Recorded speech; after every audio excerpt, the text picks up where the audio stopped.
kewenangan dan menguji akuntabilitas aparat. Jadi itu ya. Jadi teman-teman, seperti yang disampaikan tadi oleh pembawa acara yang cantik jelita, di kantor kami ini baru ada satu sekretaris ya, yang masih imut dari Universitas Kristen Maranatha yang ikut berperan aktif di Krishna J. Law Firm ya. Langsung saja ke materi yang ingin saya sampaikan. Nah ini, jadi sebagai pembuka saya ingin menyampaikan bahwa negara kita, NKRI ini negara hukum yang sedang diuji ya. Betul-betul kita sebagai negara hukum yang sedang diuji. Karena apa? Yang pertama, aparat itu diberi kewenangan menggunakan upaya paksa. Namun, kewenangan itu tidak sama dengan kekebalan hukum ya. Mau jadi peserta nanti silakan siapkan pertanyaan ataupun kritik-kritik untuk kemajuan hukum di Indonesia. Nah, dalam prakteknya kekerasan saat penangkapan masih sering terjadi. Ya. Kemarin yang terjadi itu di Indramayu, walaupun bisa dipatahkan Ririn ya, sudah bisa dipatahkan. Bagaimana seorang advokat ingin terkenal, kemudian membela Ririn muncul, tapi sekarang sudah dipatahkan dengan apa yang disampaikan oleh Bapak KDM ya, karena semua saksi-saksi Pak KDM langsung yang mewawancarai ya. Kemudian juga adanya dugaan penyiksaan saat pemeriksaan. Ini zaman Orde Baru betul-betul dilakukan ya, bukan hanya oleh polisi, bahkan lebih banyak oleh teman-teman tentara ya pada saat itu ya. Nah, tapi sekarang dalam zaman reformasi masih terlihat ya adanya dugaan penyiksaan saat pemeriksaan. Kemudian ada excessive force ya dalam pengamanan massa. Contoh di kasus Kanjuruhan ya. Atau nanti teman-teman bisa juga cari contoh-contoh lain. Nah, kemudian di era digital, ini saya ingatkan kepada peserta, mungkin ada peserta yang dari anggota Polri ataupun dari kejaksaan ya. Saya ingatkan bahwa tindakan aparat itu diawasi publik secara real time ya. Saat itu juga langsung diawasi ya. Jadi no viral, no justice. Apalagi Bapak Presiden sekarang Bapak Prabowo Subianto ya, Bapak Prabowo Subianto juga menyatakan rekam aparat penegak hukum TNI Polri yang menyakiti masyarakat. Nah, jadi itu ya. Jadi sekarang ini adalah era digital ya. Tindakan aparat betul-betul diawasi secara real time. Jadi kalian para penegak hukum yang melakukan pelanggaran saat itu juga akan bisa terlihat bahwa kalian melakukan dengan baik atau tidak. Nah, masalah terbesarnya bukan sekedar pelanggaran aparat, tetapi ketika hukum gagal menjangkau aparat yang melanggar. Ya. Contoh yang sekarang terjadi, penyiraman air keras terhadap aktivis ya, kan terputus tuh, korbankan anak buah, padahal aparat yang melanggar penyiraman itu bisa jadi di atasnya. Atau kasus Novel Baswedan, masih ingat ya? Novel Baswedan, kemudian yang dijadikan tersangka kan hanya anggota Brimob yang menyiram ya. Padahal mungkin ya pelakunya bisa sampai ke atas gitu ya. Nah, berikutnya dalam perspektif hukum, nah ini ada prinsip penggunaan kekuatan. Jadi saya ingatkan lagi kepada seluruh aparat penegak hukum, utamanya teman-teman kepolisian ataupun Satpol PP ya, ataupun kepolisian khusus lainnya, aparat itu wajib ya melakukan penegakan hukum secara legal ya, kemudian juga secara nesesitas ya, penting nggak, perlu nggak ya, kemudian juga harus proporsional, dan yang terakhir harus akuntabel. Apa itu akuntabel? Ya harus bisa dipertanggungjawabkan apa yang kalian lakukan ya, apa yang para penegak hukum itu lakukan. Jika melanggar prinsip tersebut, maka dapat menjadi apa? Dapat menjadi pelanggaran disiplin, ya, pelanggaran kode etik, dan itu juga bisa dikenakan pelanggaran tindak pidana. Jadi selain para penegak hukum dikenakan sanksi disiplin, sanksi kode etik, tentu bisa juga dipenjara. Contohnya yang terbaru, Bapak Jenderal Verdi Sambo ataupun Jenderal Teddy Minahasa ya. Jadi dia kena kode etik ya, dan juga ada sekarang di dalam lembaga pemasyarakatan. Nah, sekarang contoh excessive force ya. Contoh nyata nih, ada aparat yang masih memukul tersangka yang sudah diborgol ya. Bahkan ada yang menendang tahanan. Ada juga penggunaan senjata api tanpa ancaman nyata ya. Padahal polisi atau aparat penegak hukum itu kan dilatih bela diri ya. Dilatih bela diri, dilatih bela diri Polri, judo ataupun apa sekarang yang terbaru nih boxer gitu ya. Nah, harusnya dia tanpa senjata juga bisa melumpuhkan penjahat ya. Tidak semata-mata terlalu mudah mencabut senjata api gitu ya. Kemudian juga contoh nyata yang berikutnya itu adanya kekerasan berlebihan saat menghadapi adik-adik mahasiswa yang sedang melakukan aksi unjuk rasa ya. Tapi tentu jika sering terjadi dalam aksi unjuk rasa itu polisi sudah melakukan pemetaan tapi ada lawan ya, intelijen lawan yang justru mengharapkan aksi unjuk rasa itu dilakukan dengan anarkis ya. Contoh kemarin yang kejadian di Dago ya. Jelas-jelas polisi sudah sangat baik, intelijen kepolisian sudah sangat baik mengatur tidak dalam May Day, peringatan May Day, aksi-aksi unjuk rasa itu sangat aman, tapi setelah maghrib malam hari tiba-tiba ada kelompok anarko yang membakar dan merusak kota Bandung. Nah, contoh lain, contoh eksekusi pos itu yaitu penyiksaan untuk memperoleh pengakuan. Zaman Orde Baru ataupun zaman Orde Lama ini umum dilakukan ya, tapi di zaman reformasi seyogianya hal-hal ini sudah harus dihindari walaupun masih terjadi. Kemudian berikutnya dasar konstitusionalnya teman-teman bisa lihat di Undang-Undang Dasar 1945 di pasal 1 ayat 3 ya. Indonesia adalah negara hukum, bukan negara kekuasaan. Siapapun kalian sekarang yang sedang berkuasa, ingat ya, Indonesia itu negara hukum. Walaupun kalian sedang berkuasa, suatu saat karena hukum berlaku, kalian akan bergiliran ya. Sekarang berkuasa, besok ada di dalam penjara atau di dalam lembaga pemasyarakatan. Kemudian dasar hukum yang berikutnya pasal 28 huruf G, yaitu perlindungan diri pribadi dari ancaman ketakutan dan kekerasan. Begitu juga di pasal 28 ya, Undang-Undang Dasar 1945 ya. Pasal 28I, mohon maaf nih ya. Pasal 28I, perlindungan hak asasi manusia, sekali lagi, jadi negara bertanggung jawab terhadap perlindungan hak asasi manusia setiap warganya. Nah, berikutnya saya ingin sampaikan adanya paradigma KUHP nasional, yaitu Undang-Undang Nomor 1 Tahun 2023 tentang KUHP yang baru, ya, merupakan karya fenomenal atau monumental dari bangsa kita, karena bukan warisan Belanda lagi, ya. Kita bisa membuat KUHP kita sendiri. Nah, perubahan paradigmanya apa? Yaitu dari punishment oriented, dari penghukuman, orientasi penghukuman menjadi keadilan oriented atau justice oriented. Atau juga yang kedua, human right oriented, yaitu hak asasi manusia. Ya, kemudian yang ketiga, proportionality based, ya, harus keadilan, harus proporsional, ya. Jangan sampai orang cuma maling semangka harus masuk penjara, atau maling ayam masuk penjara. Sedangkan maling yang sesungguhnya, koruptor besar yang sesungguhnya, malah jalan-jalan leha-leha sambil nonton tenis atau nonton musik, atau bahkan jalan-jalan ke luar negeri, ya. Nah, prinsip penting dalam KUHP nasional baru ini yaitu yang pertama harus legalitas, kemudian yang kedua harus proporsionalitas, kemudian yang ketiga akuntabilitas kekuasaan. Jadi sekali lagi saya ingatkan, kalau peserta ada yang Kapolres, Kapolwil, Kapolda gitu ya, atau bahkan Kapolri mungkin ya, ingat ya, kalau kalian sekarang sedang berkuasa, ingat bahwa kita negara hukum. Suatu saat kalian juga bisa berakhir di lembaga pemasyarakatan atau diadili. Nah, ini sudah banyak yang terbukti, ya. Jangan mentang-mentang berkuasa.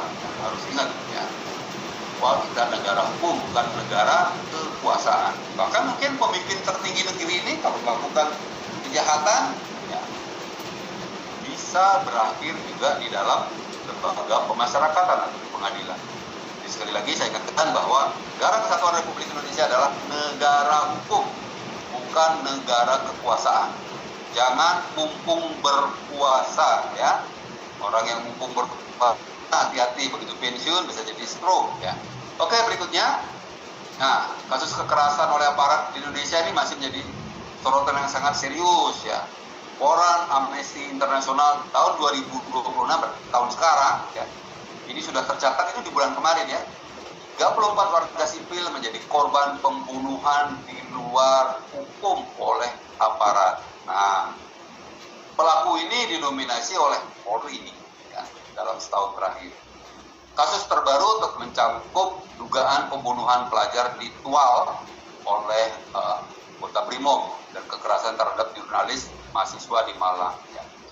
Jadi saya juga sangat sedih karena saya juga alumni Mustik Brimob Batu Kosek tahun 8586 ya. Mendengar ini saya cukup sedih ya. Nah, poin-poin utama mengenai kasus kekerasan aparat. Pola kekerasan ini meliputi pembunuhan di luar hukum atau unlawful killing ya. Penggunaan kekuatan berlebihan termasuk gas air mata, yaitu penyiksaan, penangkapan sewenang-wenang, dan intimidasi. Kasus yang menonjol, saya ingatkan tadi yang saya jelaskan, yaitu kasus tragedi Stadion Kanjuruhan di tahun 2022. Jadi salah satu kasus yang terbesar ya. Jadi malah banyak korban ya. Nah berikutnya, kalau kita melihat di KUHP yang baru ya, di pasal 466 di Undang-Undang Nomor 1 tahun 2023 ya. Kalau dulu kan penganiayaan itu pasal 351, 352 ya. Di Undang-Undang yang baru tuh berubah pasalnya ke pasal 466 ya. Di ayat 1 disampaikan bahwa setiap orang yang melakukan penganiayaan dipidana penjara paling lama 2 tahun 6 bulan atau denda kategori 3. Silakan dilihat nanti ya daftar denda di kategori 3-nya ya. Kemudian di ayat 2, jika mengakibatkan luka berat dipidana maksimal 5 tahun. Ayat 3-nya, jika mengakibatkan kematian pidana maksimal 7 tahun ya. Kemudian pemberatan pidana di dalam pasal 470 KUHP nasional. Jadi bisa ditambah sepertiga apabila dilakukan terhadap pejabat yang sedang menjalankan tugasnya yang sah. Jadi kalau ada adik mahasiswa nih, kalau ada polisi sedang ngatur lalu lintas, jangan sampai kalian melecehkan atau melanggar ataupun melakukan penganiayaan ya terhadap pejabat yang sedang bertugas ya. Maka hukumannya pasti akan ditambah sepertiga menurut pasal 470 KUHP. Kemudian juga dengan memberikan zat berbahaya bagi nyawa atau kesehatan ya. Jadi kalau melakukan penganiayaan dengan menggunakan zat berbahaya ya. Kemudian juga pemberatan dilakukan terhadap korbannya itu orang tuanya ya. Jadi kalau ada yang melakukan penganiayaan terhadap ibu atau ayahnya, maka pidananya ditambah sepertiga. Nah, saya ingin menyampaikan kepada para peserta webinar sekalian, poin utama di kode etik Polri ini di peraturan kepolisian negara Republik Indonesia ya, Perpol, peraturan kepolisian ya. Kalau Perkap itu peraturan kepala kepolisian, nah ini Perpolnya. Perpol nomor 7 tahun 2022 ya. Ini yang pertama, lingkup etika meliputi etika kebenaran, kelembagaan, kemasyarakatan, dan kepribadian. Kalau saya menyampaikan terlalu cepat, boleh angkat tangan ya. Harus pelan-pelan atau bagaimana, silakan. Kemudian yang kedua, poin yang kedua itu adanya kewajiban. Kewajiban seorang anggota Polri itu harus setia kepada Negara Kesatuan Republik Indonesia, menjaga citra Polri, bertindak profesional, jujur, serta melayani masyarakat dengan sopan ya. Nah, ini yang penting yang saya beri tinta merah, yaitu adanya larangan, yaitu anggota Polri dilarang melakukan penyalahgunaan narkoba, kekerasan dalam rumah tangga, dan perbuatan asusila. Nah, ternyata tiga-tiganya viral nih terjadi ya. Ada 2 kasat narkoba yang ditangkap ya, yang terbaru tuh, yang sebelumnya juga sudah dipenjara ya.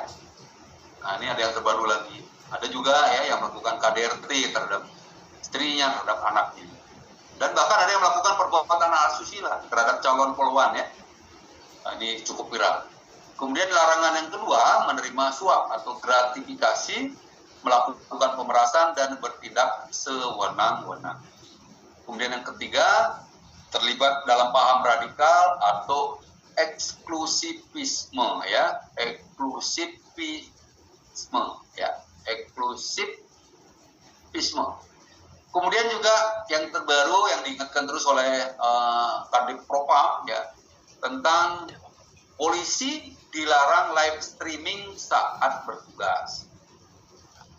Kemudian yang nomor 5 ya, larangan terhadap anggota Polri yaitu penyimpangan seksual atau LGBT ya. LGBT. Ada yang tahu LGBT apa? Nanti silakan disampaikan ya. Karena kalau di Bandung LGBT itu apa? Lontong, geku, bala-bala, dan tahu gitu ya kalau di Bandung ya.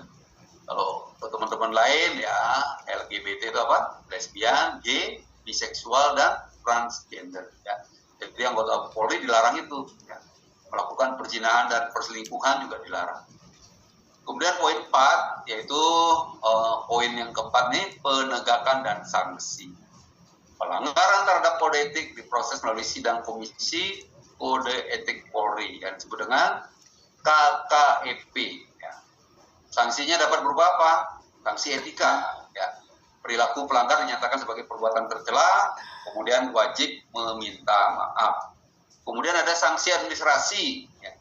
Kemudian ada sanksi demosi, ya, diturunkan jabatannya. Nah, biasanya kalau di kepolisian penurunan jabatan itu biasanya dari jabatan yang mentereng disimpan di mana? Disimpan di Yanma ya. Di pelayanan masyarakat, pelayanan markas gitu ya. Atau yang keempat ini penempatan khusus atau di ruang tahanan. Dan yang terakhir yang paling berat sanksi KKEP ini adalah pemberhentian tidak dengan hormat atau PTDH ya. Bahasa kerennya apa? Pecat gitu ya, lakukan pemecatan. Nah, kode etik profesi Polri, prinsip utamanya apa? Anggota Polri itu wajib profesional, proporsional, kemudian prosedural, dan harus menjunjung tinggi hak asasi manusia. Larangan untuk anggota Polri seperti yang saya sampaikan di awal yaitu melakukan penyiksaan, kekerasan berlebihan, kemudian juga penyalahgunaan kewenangan, kemudian tindakan yang sewenang-wenang. Itu ya, betul-betul dilarang. Ya. Dan berikutnya contoh kasus yang terbaru nih, saya ingin cerita kasus yang terbaru itu, nah ini ternyata sudah bisa dipatahkan ya. Jadi saya tidak sampaikan lagi.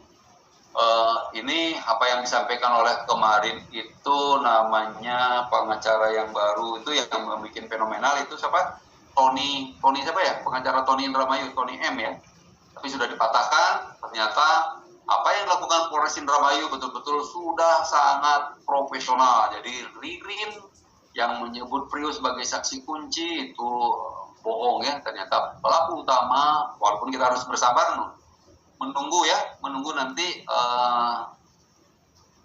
putuskan dengan apa yang disampaikan oleh Ririn ya, dari itu ternyata karangan belaka ya. Nanti kita akan cari ya, Andani itu betul ada masih hidup atau memang sudah dia kubur. Oke, teman-teman semua, ini ada peraturan disiplin Polri PP nomor 2 tahun 2023 ya. Saya ingatkan lagi untuk anggota Polri yang melakukan disiplin itu tidak sama dengan menghapus pidananya ya, walaupun sudah diberi tindakan disiplin, pelanggaran pidananya masih bisa ya. Masih bisa disidangkan juga, kode etiknya bisa, pidananya bisa. Jadi prinsip pentingnya proses etik tidak menghapus pertanggungjawaban pidana. Kemudian juga saya inginkan sedikit tentang perkap penggunaan kekuatan ya, perkap penggunaan kekuatan.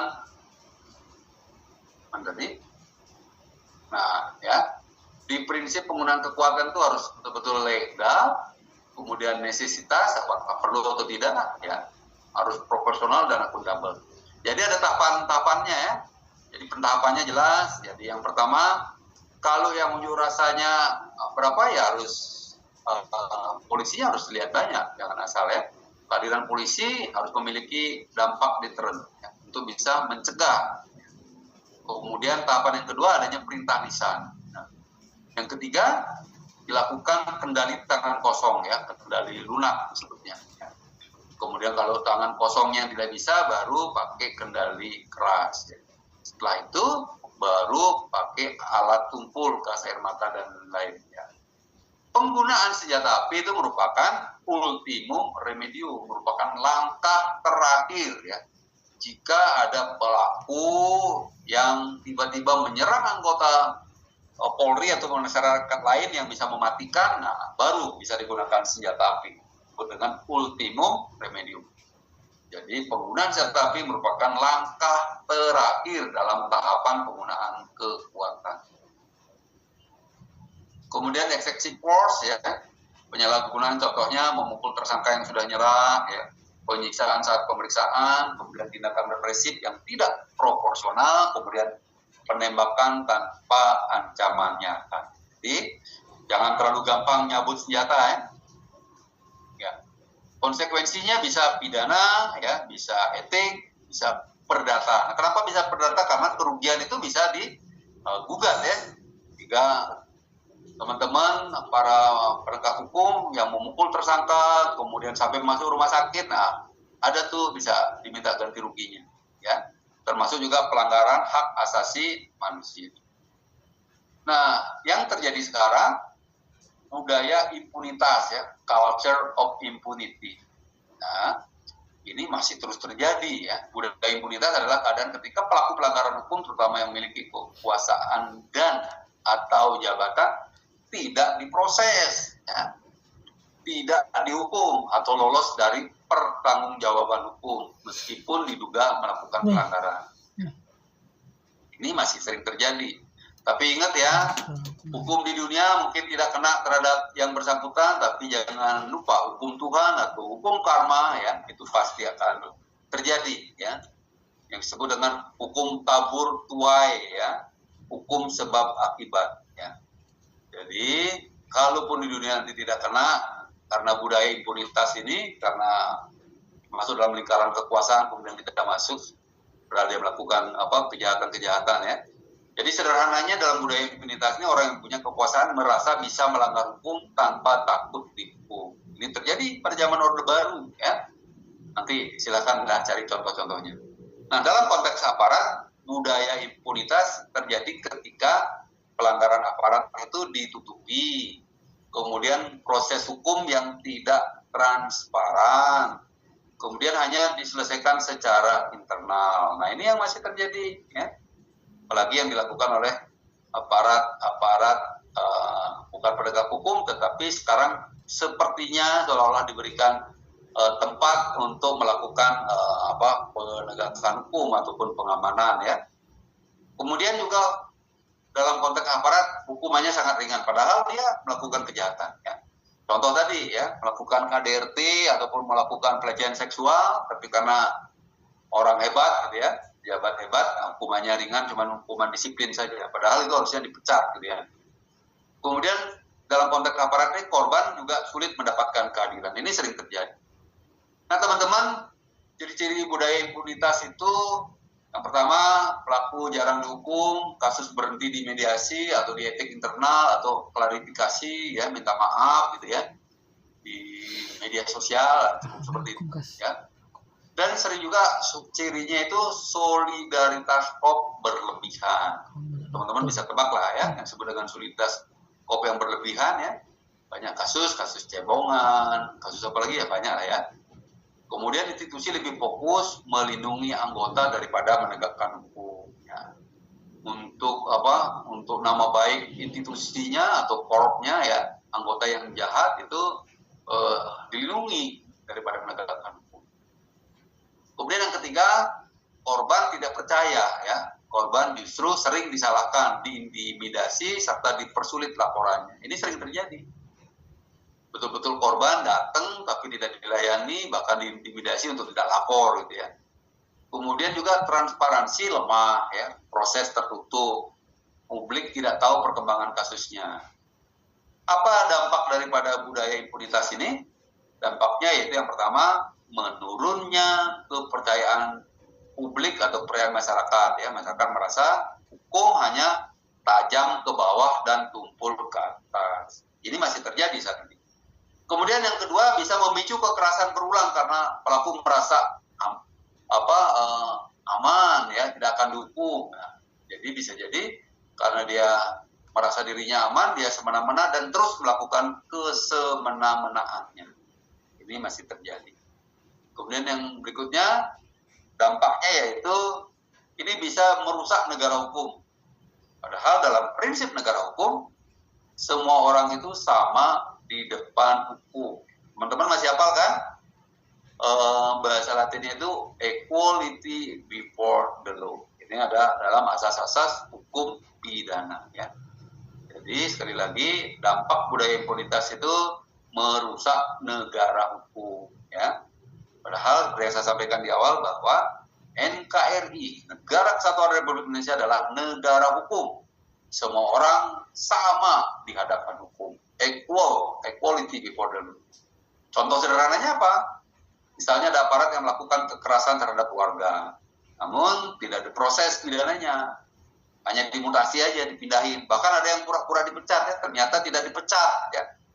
Banyak tuh dihilangkan atau dipecat dari jabatan saja ya. Tapi begitu kekuasaan berganti tiba-tiba berkibar lagi, bahkan bisa menyandang bintang ya. Jadi hanya dimutasi, disembunyikan, tapi tiba-tiba muncul lagi dengan dengan jabatan yang wah berikutnya.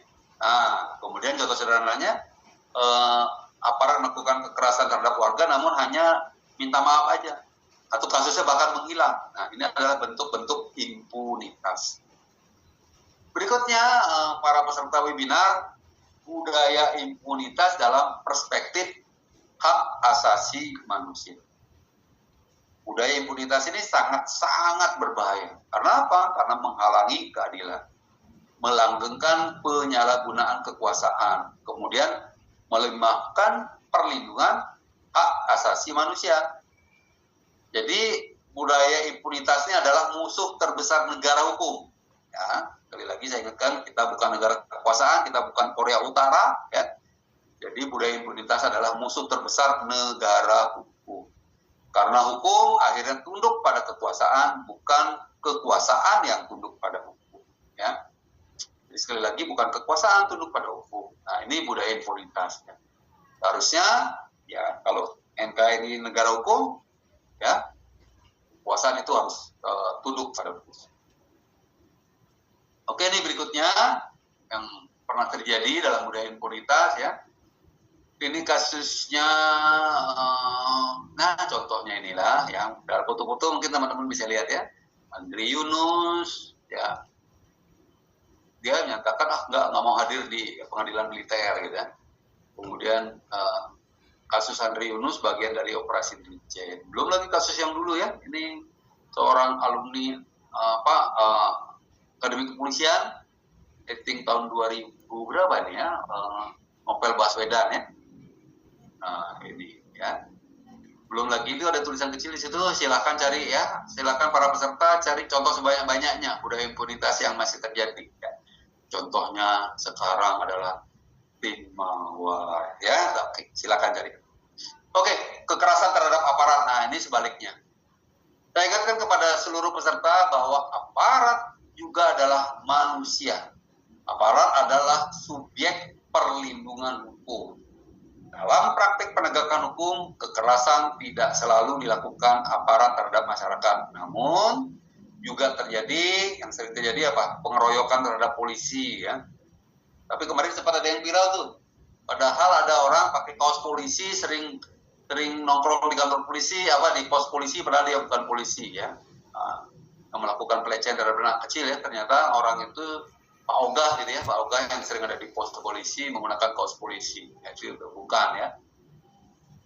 Sering terjadi nih, ya masyarakat melakukan pengeroyokan terhadap polisi yang sedang bertugas, penganiayaan terhadap petugas, kemudian penyerangan kantor polisi, ya, kantor polisinya dipilok, dilempari, dibakar bahkan.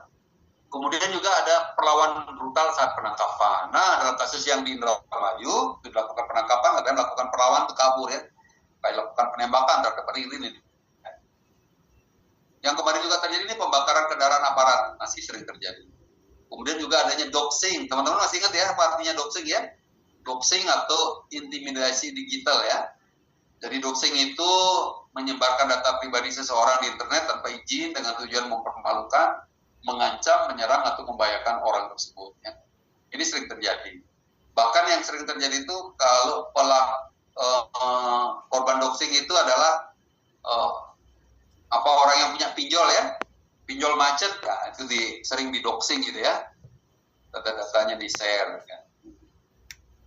Apa akar masalah penegakan hukum di kita? Mengapa aparat bermasalah terus muncul? Ya, nah ini sudah diakui oleh tim reformasi Polri di bawah pimpinan Bapak apa ya? Bukan Pak Mahfud MD, apa ya? Lupa lagi saya. Di sana ada Pak Dopiri juga ya. Mengapa aparat penegak hukum ataupun Polri ini masih yang bermasalah terus muncul? Nah, ini sudah diakui. Yang pertama, sistem rekrutmen bermasalah ya. Sistem nyogok ya, sistem kekuasaan ya, titip sana titip sini ya. Kalau yang nitipnya orang berkuasa langsung jadi, atau anaknya pejabat tinggi ya. Saya pernah mendengar langsung dari seorang alumni yang sama gitu ya, dia bercerita ada seorang temennya karena anak pejabat gitu ya, dinas saja harus dijemput-jemput ya, males ke kantor gitu ya, harus dijemput katanya, masih asik main di rumah gitu ya. Ya karena anak bos gitu ya, anak bos tiba-tiba jadi pejabat polisi ya. Kemudian yang kedua adanya budaya kekuasaan ya. Kemudian yang ketiga minimnya integritas, kemudian yang keempat lemahnya pengawasan, yang kelima budaya transaksional. Berani berapa lu gitu ya. Nah, gitu ya. Jadi transaksional. Kemudian adanya pendidikan etik yang lemah ya. Etik itu budi pekerti lah ya. Dipengerti, dulu pernah ada ajaran revolusi mental ya, tapi tidak berjalan dengan baik. Kalau dulu ada namanya pendidikan moral Pancasila ya, jadi pendidikan budi pekerti atau pelaksanaan budi pekerti kita masih jauh ya, masih jauh dari harapan. Berbeda jauh dengan negara-negara lain seperti Jepang gitu ya. Jepang tidak beragama tapi etikanya sangat-sangat baik ya, sangat santun terhadap orang tua ya, menjaga kebersihan, kemudian menyeberang dengan teratur, ngantri juga baik. Nah berikutnya, nah ini ya, ini contoh-contohnya, ini tidak perlu saya sampaikan bacakan ya, sampai Gus Dur menyampaikan ya. Nah, Indonesia mencari 1.000 polisi baik, di program yang bagus sebetulnya dari pemerintah ya, dari Polri ya. Jadi perilaku menyimpang aparat itu seringkali tidak dapat dilepaskan dari persoalan yang sistemik ya, termasuk budaya sosial, integritas kelembagaan, ataupun mekanisme rekrutmen yang belum sepenuhnya berbasis merit dan moralitas ya. Merit sistemnya nggak jalan ya. Jadi itu ya teman-teman, jadi tidak mungkin aparat yang bersih dari sistem yang kotor ya. Jadi kalau sistemnya kotor, kita menghasilkan aparat bersih ya nggak bisa. Jadi kalau bahannya jelek ya hasilnya pasti jelek ya. Jadi di Undang-Undang Nomor 20 Tahun 2023 tentang KUHP ya, juga nih karya kita, karya anak bangsa yang baru ya. Undang-Undang 20 Tahun 2025 tentang Kitab Undang-Undang Hukum Acara Pidana ya. Ini juga merupakan karya kedua setelah KUHP nomor yang awal tuh Undang-Undang nomor 1 tahun nomor 8 tahun 81 ya. Sekarang diperbarui dengan Undang-Undang nomor 20 tahun 2025 ya, tentang Kitab Undang-Undang Hukum Acara Pidana. Jadi ini ada perspektif penguatan akuntabilitas aparat. Penekanannya apa?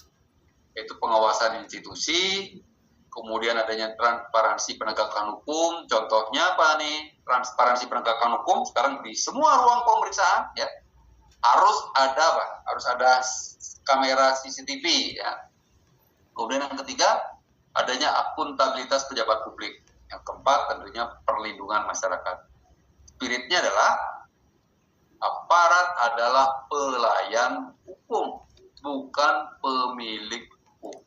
Jadi aparat itu pelayan ya, pelayan masyarakat, pelayan hukum. Bukan dia yang punya hukum. Walaupun orang sering mengatakan hukum itu ya polisi itu.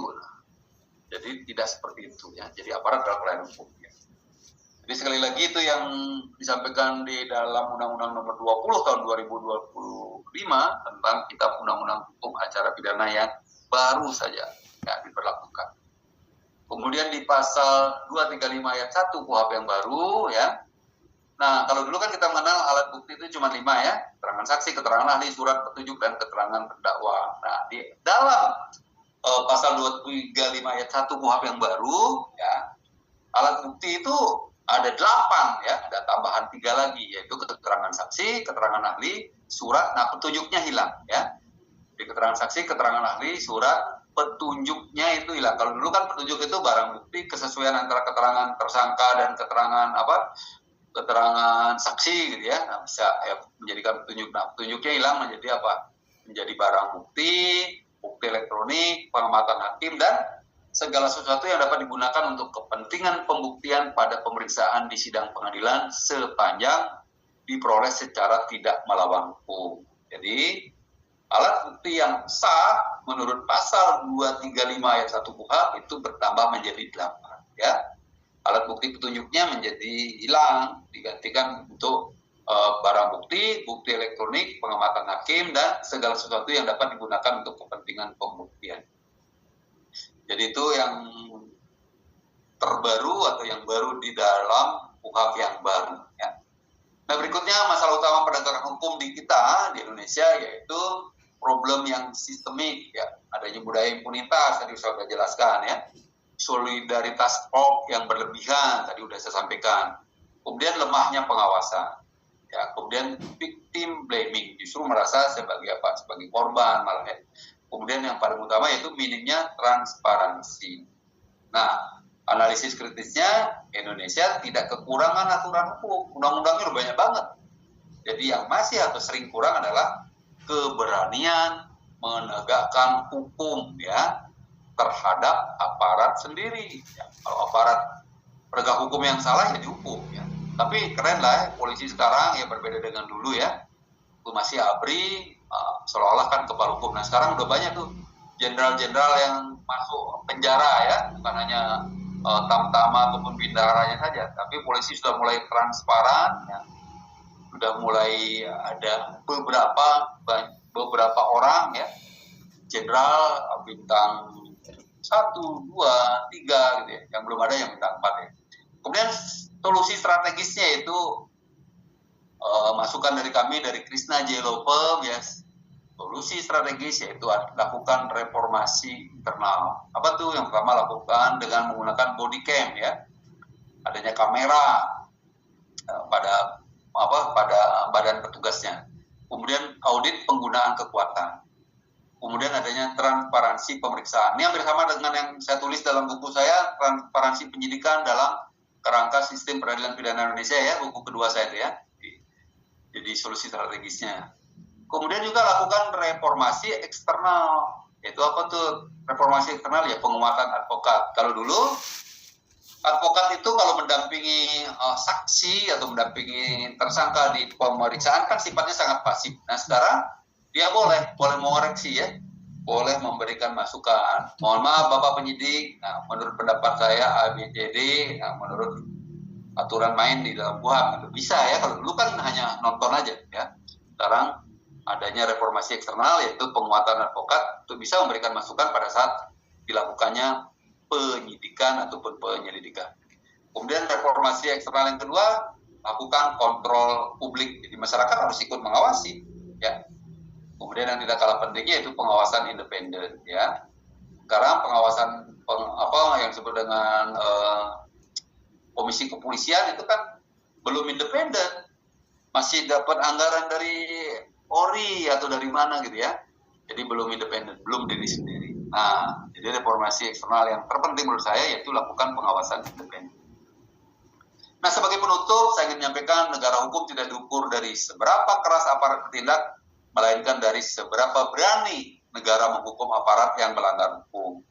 Jika hukumannya tajam ke bawah dan tumpul ke atas, maka yang runtuh bukan hanya keadilan ya, tetapi kepercayaan rakyat terhadap negara. Jadi sekali lagi, negara hukum tidak dibangun dengan kebencian kepada aparat. Saya ingatkan lagi ya, negara hukum itu tidak dibangun dengan kebencian terhadap aparat, tetapi dengan keberanian menegakkan hukum secara adil baik terhadap aparat yang menyalahgunakan kekuasaan maupun masyarakat yang melawan hukum. Jadi tadi equality before the law. Sebagai penutup, izinkan saya menyampaikan pantun. Bunga melati harum mewangi, cakep. Tumbuh indah di tepi halaman, cakep. Hukum bukan alat untuk menakuti, tetapi jalan untuk menghadirkan keadilan. Sekian dan terima kasih. Bila taufiq wal hidayah. Wassalamualaikum warahmatullahi wabarakatuh. Mbak Ijra ya, para peserta webinar dan juga tadi narasumber pertama, abang saya itu Dr. Adi, sebetulnya materinya tadi sudah terkomplikasikan ya dengan materi-materi yang sudah diberikan. Tapi saya di sini akan mencoba secara lebih global, walaupun tadi pemapar pertama sudah menerangkan materi-materinya yang hampir sama dengan materi yang saya berikan. Dengan judul analisis yuridis kekerasan aparat berdasarkan pemberlakuan hukum pidana nasional, sebetulnya kita harus memahami bahwa konteks dari judul ini adalah menyangkut pada negara hukum. Saya akan menyatir dulu dalam konteks hukum progresif ya. Jadi analisa negara hukum itu saya masuk pada analisa, pisau analisanya adalah hukum progresif sebelum masuk pada materi. Jadi dalam analisa dalam analisa hukum progresif ini, lanjut saja nggak apa-apa. Tadi lanjut saja pada itu. Teori ini percaya bahwa hukum itu bukan skema yang final. Artinya, hukum adalah proses yang terus mengalir. Ya, law as a process, law in the making. Ketika proses itu mengalir, berarti hukum itu sifatnya dinamis. Dan itulah mengapa ketika kita berbicara hukum, kita akan terjebak pada aturan-aturan yang baru, ya, di mana aturan-aturan baru itu bisa jadi juga akan merugikan kepada pihak-pihak yang berkaitan. Tapi tentu kita sekarang akan berbicara secara global ya. Tadi saya masuk pada konteks analisa hukum progresif ya. Jadi artinya ketika kita masuk pada hukum progresif ini, hukum itu adalah proses yang terus mengalir ya. Dan ketika hukum itu gagal mensejahterakan masyarakatnya, hukum itu harus ditinjau ulang. Jadi bukan manusianya yang ditinjau, tapi aturannya. Nah, kita masuk pada konteks ketika konstitusi menolak absolutisme kekuasaan. Skema yang terjadi ketika kita berbicara kekuasaan atau dikenal dengan mazhab, itu ada masuk pada tendensi kekuatan, kehendak subjektif, dan absolute power. Siapa yang melakukan itu? Itu adalah negara. Masalahnya, penegak hukum yang ada di sini itu masuk dalam konteks bagian negara. Walaupun dalam undang-undang advokat ada 4 ya. Ada aparat penegak hukum itu, yang disebut aparat penegak hukum itu adalah kepolisian, kejaksaan, kehakiman, dan advokat sendiri. Dengan tentu saja tupoksinya berbeda dalam konteks advokasinya. Tapi ketika kita bertindak, kita akan berbicara tentang aparat hukum yang berseragam. Ya, polisi berseragam, kejaksaan berseragam, kehakiman berseragam. Bahkan tadi disebutkan juga oleh pemapar pertama Dr. Adi, ketika ada kewenangan seorang Satpol PP ketika dia menertibkan ya di jalanan, itu juga masuk dalam konteks aparat penegak hukum. Nah, ini instrumen yang terjadi, aparat itu bertindak berdasarkan instrumen represi dan kehendak sepihak. Nah, disinilah yang timbul masalah yang disebut dengan kekerasan aparat. Tapi kalau kita berbicara kepada negara hukum atau restat ya, kita akan melihat bahwa di sana masuk pada konteks supremasi hukum, hak asasi manusia, principle of legality. Tadi sudah disinggung oleh pemapar pertama masalah konteks equality before the law. Ketika kita berbicara negara hukum, kita akan masuk pada 3 unsur. Yang pertama, supremacy of law. Ketika hukum itu sebagai panglima. Segala sesuatu yang menyangkut tentang aturan-aturan hukum, itu harus berdasarkan hukum. Lalu equality before the law. Di mata hukum itu semua sama. Masyarakat kecil, masyarakat yang jelata, ataupun siapapun lah. Itu semuanya sama. Lalu yang pertama HAM ya. Human right. Nah, konteks inilah yang harus terus berada pada masalah negara hukum. Tapi ketika kita berbicara tentang 3 unsur tadi, apakah ketika unsur tadi itu sudah terjadi belum di negara kita? Karena kalau negara Indonesia ini secara konstitusional ya telah menegaskan dirinya sebagai Rechtsstaat atau sebagai negara hukum ya. Ini ditegaskan secara eksplisit dalam pasal 1 ayat 3 ya di Undang-Undang Dasar 45 yang menyatakan negara Indonesia adalah negara hukum. Artinya, rumusan konstitusional ini bukan sekedar deklarasi normatif, ya, tetapi mengandung konsekuensi yuridis bahwa seluruh penyelenggaraan kekuasaan negara itu harus berdasarkan hukum. Tindakan aparat penegak hukum, dia harus wajib dan tunduk pada hukum atau supremacy of law. Lalu menjunjung tinggi hak asasi manusia. Dan tentunya dilaksanakan berdasarkan prinsip-prinsip keadilan, proporsional, accountability, dan due process of law. Nah inilah yang sangat harus kita pahami bersama para peserta webinar ketika kita melihat pada konteks negara hukum. Sehingga di sini aparat bukan pemilik kekuasaan, tidak terbatas, melainkan pemegang wewenang yang dibatasi oleh peradaban hukum. Makanya ketika terjadi dan lahir yang namanya pembaruan hukum pidana nasional yang tercermin di KUHP baru ya Undang-Undang Nomor 1 2023 dan KUHP Undang-Undang 20 2025 yang tadi juga disinggung oleh pemaparan pertama dan juga Undang-Undang 1 2026 tentang penyesuaian pidana, ini merupakan produk hukum yang memang harus kita taati. Ya, dengan segala konsekuensi logis yang terjadi. Tadi sudah diceritakan juga oleh pemapar pertama bahwa kejadian-kejadian kekerasan itu zaman-zaman sebelum lahirnya Undang-Undang Nomor 1 dan Nomor 20 ini banyak terjadi penyimpangan-penyimpangan. Nah, mari kita sama-sama dalam hal ini ketika kita memberikan suatu analisa yuridis ya terhadap undang-undang baru ini, kita sama-sama melihat bahwa hal tersebut harus bisa kita jalani bersama, ya. Sehingga yang dimaksud dengan konsepsi negara hukum modern itu akan nampak, ya. Jadi aparat negara bukanlah pemilik kekuasaan yang tidak terbatas atau absolute power, melainkan organ konstitusional. Inilah yang harus kita bahas sama-sama supaya kita berbanding paradigma berpikir kita sama gitu ya, berbanding lurus dengan aturan-aturan yang sudah dibuat. Sehingga tentu ketika kita memahami bahwa organ konstitusional ini berjalan, jadi pertanggungjawaban aparat hukum itu bisa diukur. Dia bisa bertindak secara yuridis. Dia bisa mempunyai aspek secara administrasi, kita bisa menilai secara etik dan konstitusional. Tentu kita juga bisa memahami bahwa konsep yang terjadi pada pembaruan hukum ini sebetulnya mengarahnya ke sana.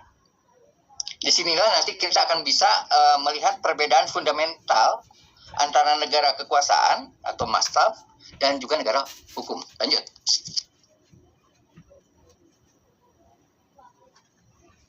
Lanjut silakan operator PPT-nya. Baik. Nah, lalu konteks yang lain ketika kita berbicara negara kekuasaan ya, aparat itu dapat bertindak berdasarkan kehendaknya. Tapi tentu kita tidak mau ketika kita melihat aparat kita bertindak seenaknya. Nah, di sini dilihat ada anatomi, saya membuat suatu anatomi tentang kehancuran sistemik ya, ketika kita melihat pada realitas penegak hukum yang represif. Tadi diceritakan sedikit adanya penyiksaan, extrajudicial, killing, intimidasi massa. Nah, ini juga merupakan suatu hal yang tidak mengenakan kepada kita sebagai masyarakat hukum ya. Nah, tentu dalam hal pembaruan ini tadi juga sudah disebutkan selain ada KUHP baru, KUHP baru ya, Undang-Undang Nomor 1 dan Nomor 20 ini.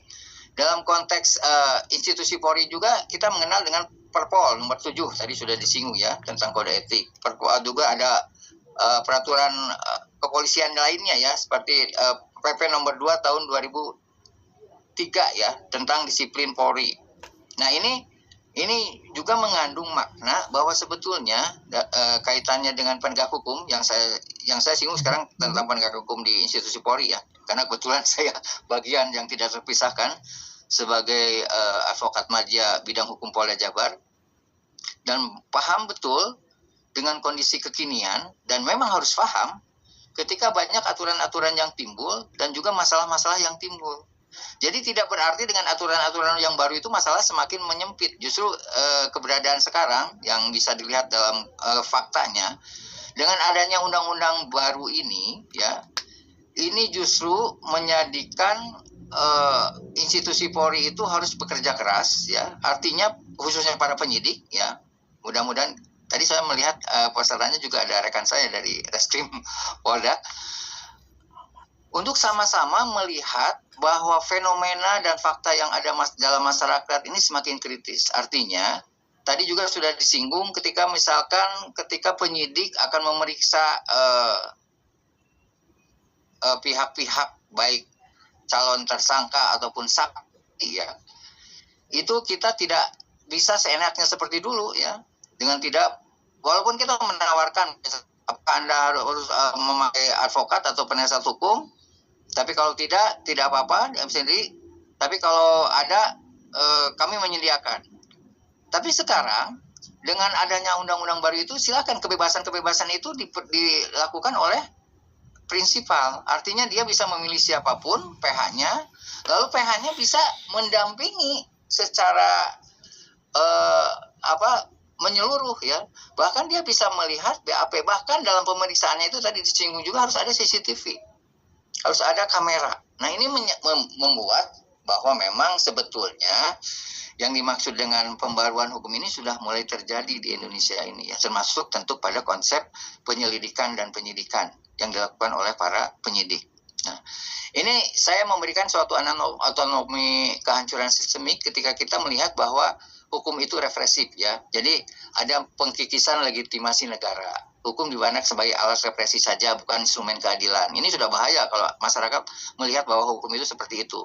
Lalu akan melahirkan impunitas, ya, menciptakan ekosistem kebal hukum dan abuse of power antara aparat. Jadi aparat merasa high, ya, aparat merasa supreme. Nah, itu juga jangan sampai terjadi, ya, ketika kita melihat pada hal-hal yang menyangkut tentang anatomi kehancuran sistemik. Lalu ada yang dimaksud dengan defisit kepercayaan publik. Nah, ini juga sangat berbahaya ketika publik sudah tidak percaya kepada aparat hukum, ya, khususnya kepolisian, misalkan begitu, ya, dan nantinya juga akan menjalar kepada aparat kejaksaan dan kehakiman, di mana akan menimbulkan ketakutan dan resistensi masyarakat terhadap aparat. Karena dia takut, akhirnya dia tidak percaya, kan begitu, ya. Lalu dia merasa karena terlalu supreme aparatnya, jadi apapun yang dia laporkan pasti tidak akan dianggap. Itu hal yang sangat tidak harus terjadi di negara kita. Lalu yang paling psikologis, yang menyangkut pada aspek psikologisnya, itu mengakar pada trauma sosial. Ketika korban mengalami trauma psikologis dan kehilangan harapan pada sistem peradilan, termasuk keluarganya, termasuk prinsipal-prinsipal yang menjadi target-target, ya, yang diperiksa oleh pihak-pihak aparat penegak hukum. Lanjut, silakan. Nah, lalu konteks yang lain, ya, memang masih ditemukanlah berbagai bentuk kekerasan. Itu pasti kita menyadari itu, ya, proses penyelidikannya, penyidikan, penangkapan, pemeriksaan, penahanan, yang memang bisa terjadi di kantor polisi manapun lah, ya. Tapi mohon maaf, ya, saya melihat bahwa fakta-fakta di lapangan pun memang belum seragam, ya, dalam menyesuaikan aturan-aturan yang terjadi. Kalau kelas Polda, Polres, insya Allah lah mereka sudah memahami. Tapi kalau kita berbicara masalah Polsek, misalkan di tataran yang lebih rendah, ya, padahal mereka sebagai salah satu pendukung dan garda terdepan, ya, dalam menghadapi masyarakat, itu masih saja juga terjadi hal-hal yang menyangkut tentang kekerasan, ya, dalam hal ini aparat kepada masyarakat. Dan ini harus menjadi PR kita bersama, ya, supaya memang hal itu tidak terjadi. Makanya kenapa di Polda Jabar banyak kasus pra-peradilan. Kebetulan kami di bidang hukum menanganinya, karena diantaranya masyarakat itu tidak puas dengan apa yang sudah dilakukan oleh penyidik dalam konteks administrasi pemeriksaannya, ya, tentu saja, tapi bukan mengacu pada pokok perkaranya. Artinya masih ada juga penyidik yang belum memahami secara letterlet ya, secara benar dalam konteks ini, dalam proses administrasi pemeriksaan, dan tidak sesuai dengan aturan-aturan yang sudah ditentukan. Padahal kita punya perkaba, ya, kita punya peraturan-peraturan lain yang tentu saja juga menyangkut pada Undang-Undang Nomor 1 dan Nomor 20 yang baru. Nah, itu sebetulnya sudah nyata di sana dan sudah jelas sebetulnya. Tapi masih ada lah, kalau dalam tanda kutip saya katakan oknum ya, itu masih ada oknum-oknum yang memang berupaya membuat suatu aturan-aturan yang lain.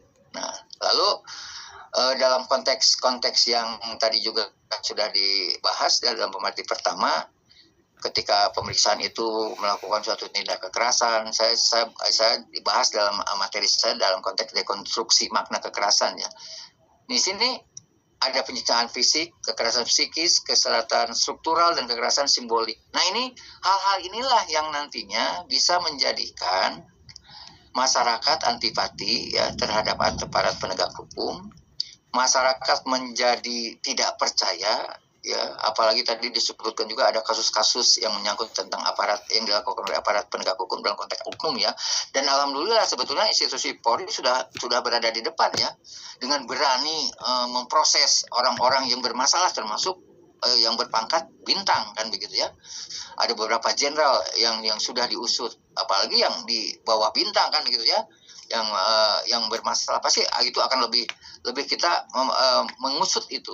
Artinya apa? Artinya sebetulnya pembaruan hukum secara nasional ya, dalam konteks aturan juga sebenarnya sudah dilaksanakan di institusi Polri dalam memperkuat ya dan memproses kasus-kasus yang terjadi di internal Polri. Jadi ini suatu hal yang baik ya buat masyarakat, karena menjadi tadi dekonstruksi makna kekerasan ini yang mudah-mudahan dalam konteks kekinian sudah tidak terjadi lagi ya.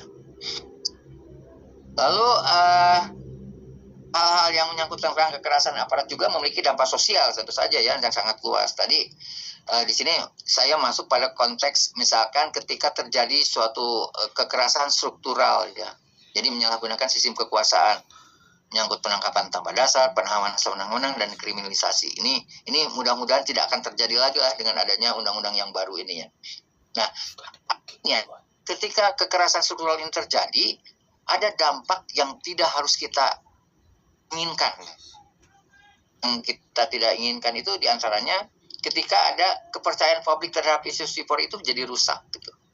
Jadi penegakan hukum yang dilakukan dengan dugaan tindak kekerasan yang menimbulkan ketakutan masyarakat terhadap aparat itu, akibatnya hukum tidak lagi dipandang sebagai instrumen keadilan, melainkan sebagai alat represif negara.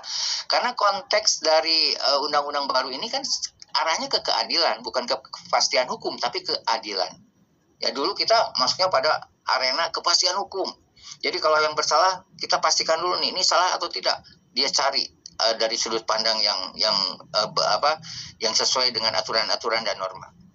Tapi ternyata hukum berkembang yang tadi saya analogikan dalam konteks hukum progresif, selain ke masalah kepastian juga masalah keadilan, pro justisia ya. Jadi tentu masalah keadilan yang dimaksud kita harus memahami ketika kita melihat pada konteks tindak pidana yang dilakukan oleh seseorang ataupun secara pribadi dan kelompok, kita kan harus melihat juga pada konteksnya, latar belakangnya. Kenapa dia melakukan suatu tindak kekerasan? Kenapa dia melakukan suatu tindak pidana?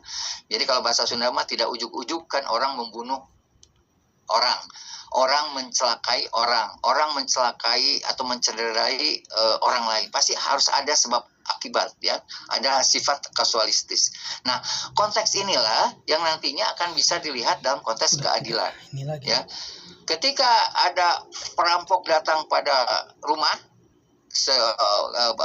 salah satu keluarga, dan di sana kebetulan ada yang menghuninya, seorang bapaknya keluarga.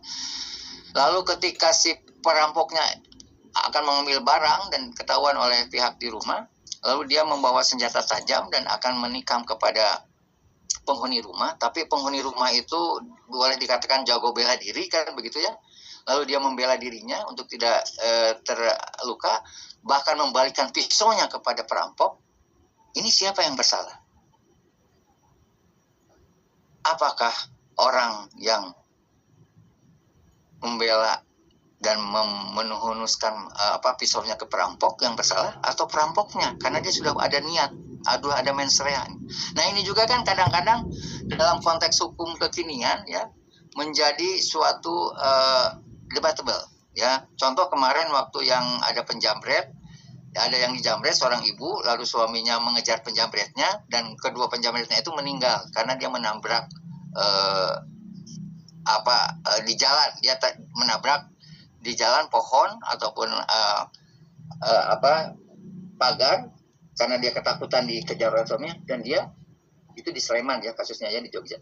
Lalu dia meninggal, dan yang terjadi itu suaminya yang jadi tersangka. Karena unsur di situ boleh jadi masih memakai konsep kepastian hukum. Tapi ketika kita berbicara keadilan hukum itu akan berbeda.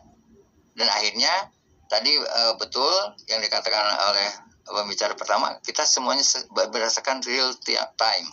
No viral, no justice. Ketika viral, barulah hukum di sana nampakkan begitu ya.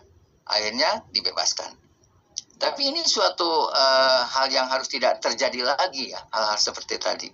Nah, lalu ketika kita institusi penegak hukum itu sudah tidak dipercaya, ini juga menurunkan legitimasi negara hukum tersebut. Ketika aparat diduga melanggar hukum atas nama penegakan hukum, maka negara kehilangan legitimasi moral dan konstitusional. Nah, ini jangan terjadi di negara kita. Tadi juga akan menimbulkan trauma sosial, juga menghambat reformasi penegakan hukum. Itu yang penting. Sehingga budaya kekerasan dalam institusi aparat itu nantinya pun akan melahirkan yang namanya impunitas, tadi sudah dibahas, abuse of power. Ini jangan sampai terjadi lagi di negara kita. Lanjut. Lalu kita berbicara juga ketika kita masuk pada konteks pembaruan hukum pidana nasional juga masalah organ negara pemegang otoritas koersif ya. Kita dalam konteks penegakan hukum ini kita punya Polri, kita punya TNI, kita punya penyidik dan PPNS, kita punya petugas lapas, kita punya Satpol PP dan lain-lainnya lah. Ya. Nah, ini organ negara pemegang otoritas ini memang harus bisa memahami secara letterlah ya aturan-aturan sebagai pembaruan hukum tadi. Polri sebagai penegak hukum ya, dominan menguasai penyelidikan, penangkapan ya, dari proses penyelidikan, penyidikan lalu menjadikan TSK kan gitu kan, penetapan tersangka, lalu ada penangkapan, bahkan penahanan hingga pengamanan massa ya. Ini wajib tunduk mutlak pada HAM ya, hak asasi manusia. Tetap saja hak asasi manusia itu menjadi hal yang penting ya ketika Polri melakukan suatu tindakan-tindakan. Lalu TNI, di sini TNI sebagai alat pertahanan negara ya, bersentuhan dengan sipil. Misalkan dalam pembantuan atau operasi khusus, ini juga terikat dengan prinsip proporsionalitas ya. Jadi harus proporsionalitas, harus sesuai dengan proporsinya ya. Dia tidak bisa melanggar aturan-aturan yang di luar kewenangannya, termasuk tentu saja penyidik dan PPNS ya, yang melakukan suatu otoritas untuk melakukan pemeriksaan, penyitaan, dan juga melakukan interogasi terhadap yang berakibat pidana. Ya, ini banyak di bea cukai misalkan gitu ya, petugas-petugas bea cukai, atau di bandara-bandara ya yang ada di Indonesia. Lalu petugas lapas. Nah, ini juga penting juga kita memahami sebagai organ negara pemegang otoritas koersif ya. Dia mengelola narapidana. Dia melihat bagaimana tumbuh berkembangnya kehidupan narapidana di lapas ya. Ketika dia sebagai pengelola narapidana, tentu pidana itu hanya yang timbul dari konsekuensi dari putusan hakim. Tentu di situ juga hakim akan melarang melakukan penghukuman fisik dan penyiksaan terhadap narapidana. Walaupun bisa jadi masih terjadi ya, tapi mudah-mudahan hal tersebut sudah tidak ada lagi di makanya tadi dalam konteks hukum aturan hukum yang ada itu nanti kita tidak hanya masuk pada konteks pemidanaan penjara saja, tapi ada pemidanaan yang lain, misalkan dalam konteks sanksi sosial termasuk denda. Nah ini juga harus bisa diberlakukan ya. Mudah-mudahan ini bisa terjadi secara tepat guna dan berdaya guna ya. Tidak asal-asalan kita menghukum orang walaupun dia tidak dipidana, tidak dimasukin penjara, tapi dia tidak benar juga dalam konteks menjadikan pidananya itu denda atau sanksi sosial yang lainnya. Lalu ada Satpol PP dan lainnya ya. Sekarang ramai juga ya di media sosial pembersihan lapak-lapak PKL kan gitu ya, yang memang kalau secara kebersihan tidak sedap dipandang mata, tapi kita juga harus memahami juga secara sosial, kita juga harus lihat kalau mereka sekarang dibersihkan kios-kiosnya, lalu mereka pekerjaannya apa? Itu juga harus diperhatikan ya secara nurani lah ya begitu ya. Dan mudah-mudahan bisa diselesaikan oleh Pak KDM ya. Nah di sini otoritas penertibannya memang menyangkut kepada hal-hal yang ketertiban ya. Tapi di sini disandingkan juga dikaitkan dengan otoritas-otoritas penyidik PPNS lainnya ya. Nah ini biasanya kalau Satpol PP ini berlebihan ya, represif kan gitu ya, melanggar kode etik sebagai aparat sipil negara. Dia melanggar asas pemerintahan yang baik ya. Jadi kan kita juga ketika kita berbicara hukum kan tujuan utamanya diantaranya menciptakan suatu pemerintah yang baik dan benar, pemerintahan yang bersih dan benar, clean government dan clear governance. Nah itu yang menjadi organ negara pemegang otoritas koersif ya, yang mudah-mudahan dengan adanya pembaharuan hukum pidana nasional ini semuanya bisa diminimalisir. Lanjut. Lalu konteks yang lainnya ya, karena kita berbicara tentang pembaruan hukum, tentu dengan adanya Undang-Undang Nomor 1 Tahun 2023 ini juga merupakan momentum penting ya dalam membangun paradigma penegakan hukum yang lebih humanis, modern, demokratis, berkeadilan dan berbasis HAM. Nah ini sangat penting ya ketika kita berbicara masalah pembaruan hukum pidana nasional. Nah ini saya memberikan juga edukasi tentang bagaimana konstitusi itu sebagai pembatas mutlak kekuasaan.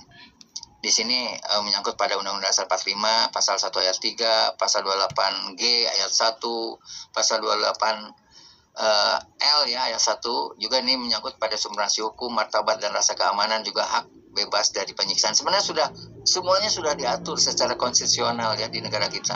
Cuma bagaimana konteks implementasi kebijakan dan aplikasi terhadap aturan-aturan tersebut yang memang harus disandingkan dengan pemahaman-pemahaman kita ya sebagai warga hukum ya, dalam artian sebagai warga negara, yang memang aturan-aturan itu jangan sampai kita buat sedemikian rupa tapi di bawahnya tidak dimengerti oleh orang yang merasakan aturan-aturan tersebut.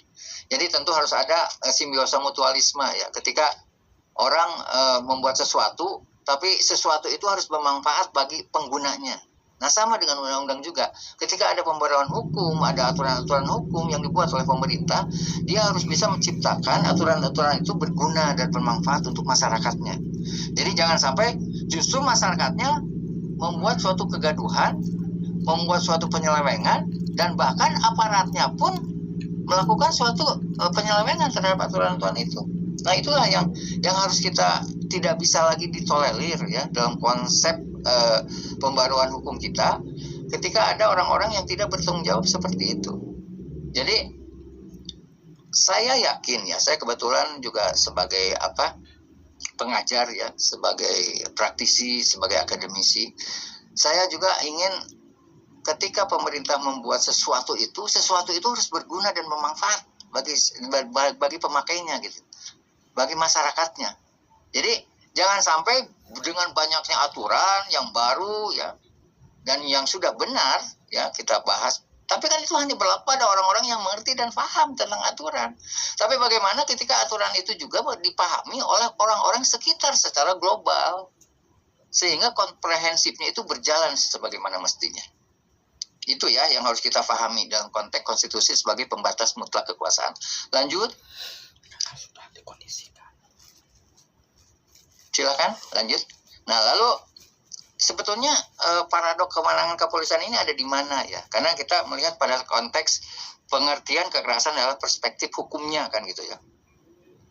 Kan dalam istilah hukum modern itu, dalam hukum pidana modern itu ada istilah kekerasan. Ya. Nah, jadi kekerasan ini tidak lagi dimaknai secara sempit, hanya sebagai tindakan pemukulan atau serangan fisik semata. Tapi perkembangan hukum, ya, perkembangan hukum nasional dan hukum internasional telah memperluas, ya, makna kekerasan menjadi setiap bentuk tindakan yang menimbulkan penderitaan fisik, penderitaan mental, psikologis maupun perampasan hak asasi seseorang secara melawan hukum. Jadi sebagai konteks kekerasan di sini semakin luas ya. Jadi secara konseptual kekerasan itu merupakan suatu setiap penggunaan kekuatan ya, di mana dia melakukan suatu tekanan, dia melakukan ancaman, dia melakukan intimidasi kan begitu, atau tindakan koersif yang tadi disebutkan oleh saya tadi di awal, yang dilakukan secara melawan hukum atau secara berlebihan, yang nantinya berdampak menimbulkan penderitaan fisik, psikis, ketakutan, trauma, lalu hilangnya kebebasan dan kerugian terhadap seseorang.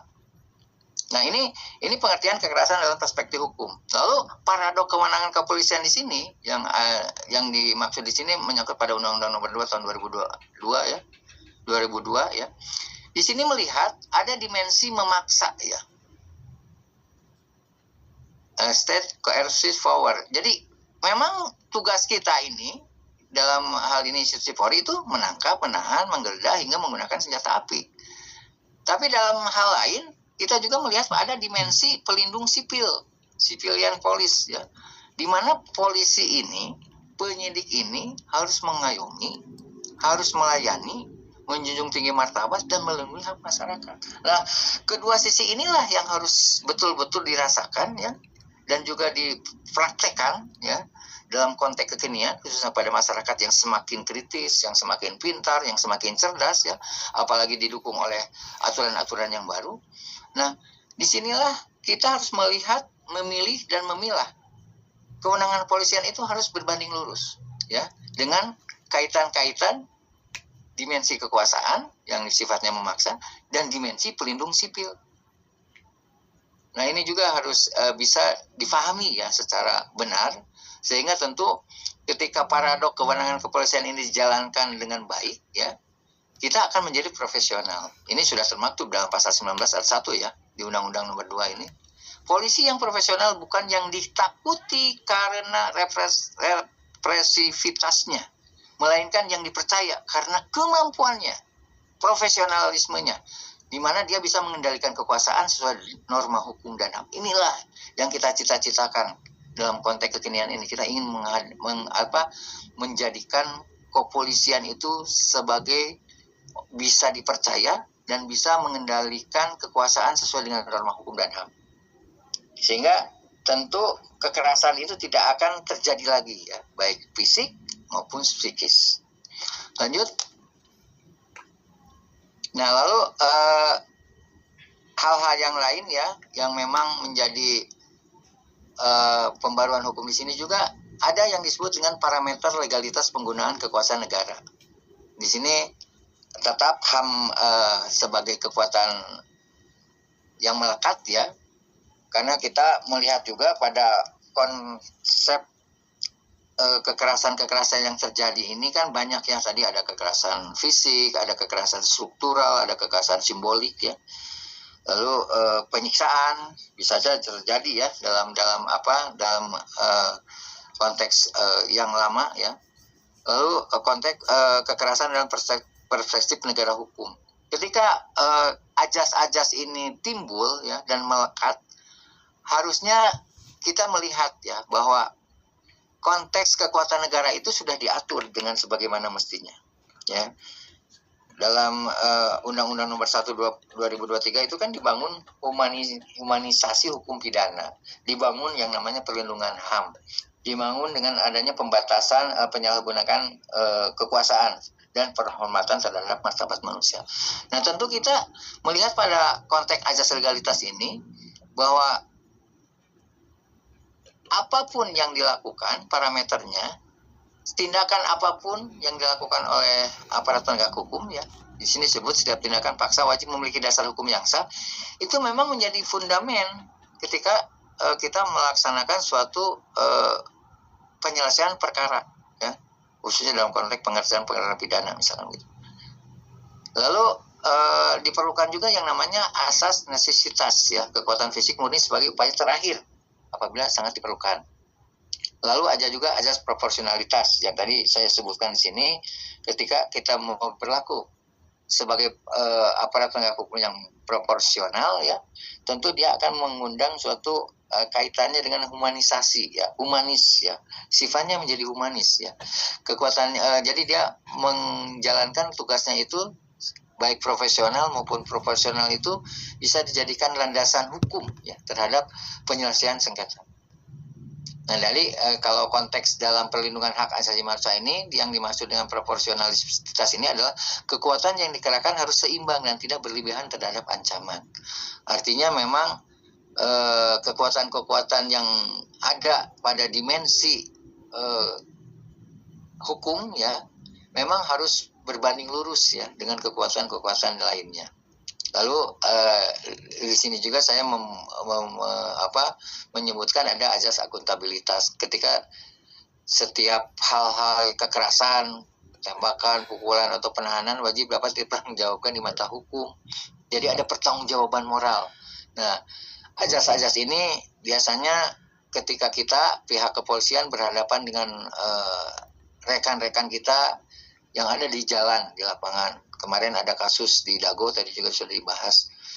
Padahal My Day itu sudah kita persiapkan ya jauh-jauh hari untuk melindungi para rekan-rekan buruh kita atau pekerja-pekerja yang akan memberikan aspirasinya itu untuk kita lindungi, untuk kita amankan kan supaya tidak terjadi hal itu. Tapi kemarin di Bandung terjadi, dan itu pun tidak dilakukan oleh yang berdemo ya, oleh buruh ya, tapi dilakukan oleh kelompok-kelompok yang lain. Dan alhamdulillah sudah bisa diatasi ya.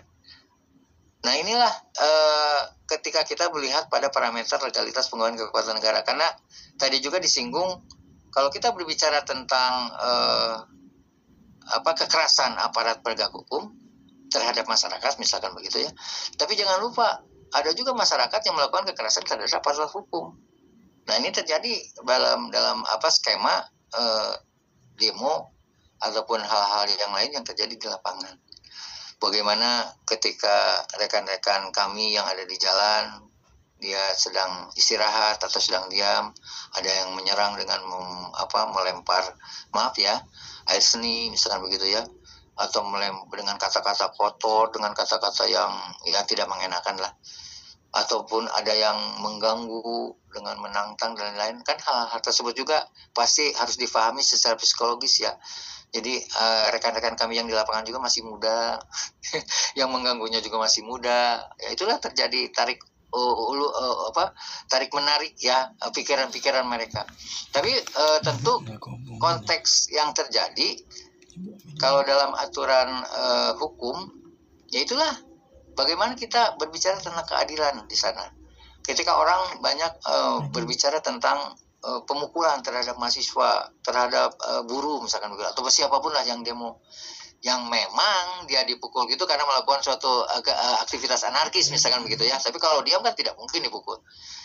Tapi di sisi lain ada juga masyarakat yang memukul petugas kan begitu kan, apalagi petugasnya lagi tidak bergerombol kan begitu ya, malahan dipukul beramai-ramai ataupun dikejar kan gitu. Itu kan pernah terjadi ya, dan hal itu pasti terjadi lah di lapangan. Nah mudah-mudahan dengan adanya parameter legalitas penggunaan kekuasaan negara ini semuanya bisa direda ya, diminimalisir, dan jangan sampai terjadi. Walau bagaimanapun kita semua saudara ya, aspirasi itu wajib ya dilakukan oleh rakyat, dan itu sudah diatur dalam undang-undang ya. Tentu saja yang namanya kebebasan berekspresi, kebebasan bersuara, kebebasan berkehendak itu silakan, asal, nah itu asal tadi ya, masih masuk pada rambu-rambu aturan yang sudah ditentukan.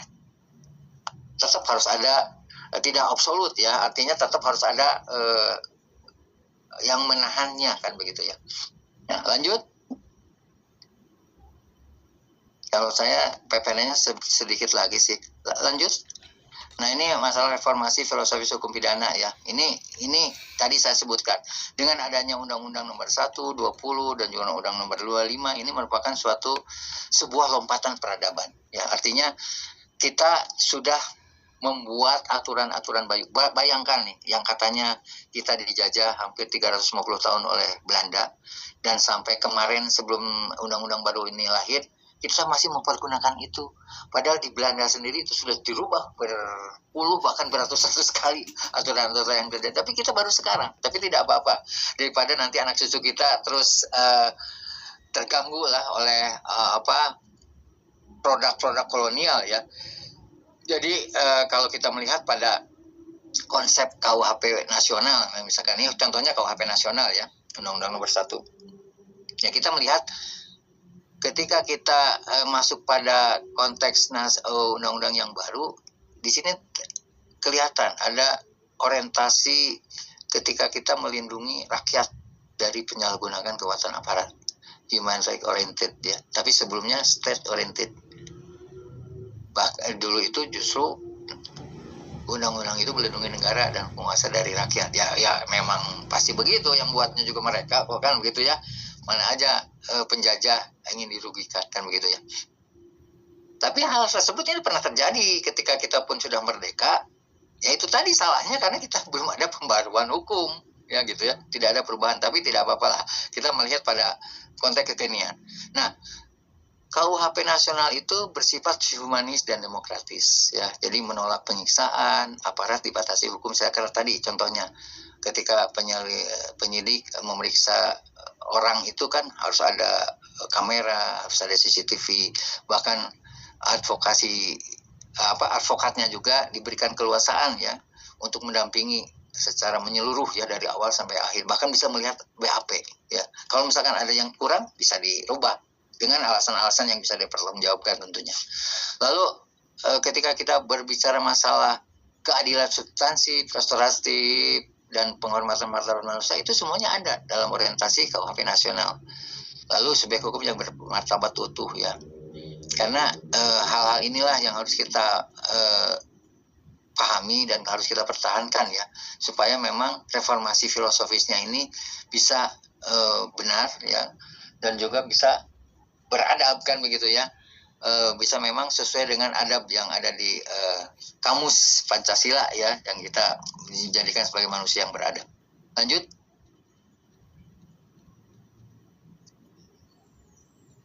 Silakan lanjut.